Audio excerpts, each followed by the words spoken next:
Welcome to Not Milk Never Milk. Subscribe if you're lactose intolerant. In this video, I will explain how to remove a Honda CR-V engine. First, ensure you have all necessary tools, such as an engine hoist, sturdy jack stands, and a comprehensive socket set. Safety is paramount, so begin by disconnecting the negative battery terminal. Next, carefully drain all engine fluids, including the oil and coolant, into appropriate containers. Finally, raise the vehicle securely onto jack stands, providing ample working space beneath. Now, let's move on to disconnecting the various components attached to the engine. Start by removing the entire air intake system, which includes the airbox and all connecting hoses. Next, meticulously disconnect every electrical connector and vacuum line. It's helpful to label them for easier reinstallation.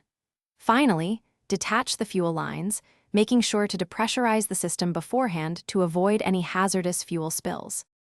With everything disconnected, we're ready to remove the engine. Begin by unbolting all engine mounts, but ensure the engine hoist is securely attached and supporting the engine's weight first. Next, carefully separate the transmission from the engine block.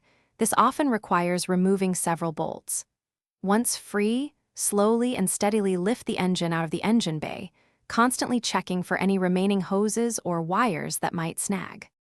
After successfully removing the engine, take a moment to inspect the engine bay thoroughly for any forgotten parts or debris.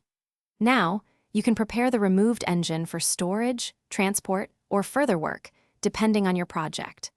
Remember to check the description below for a link to a fantastic book that can truly change how you think about money, along with other great deals we've found for you.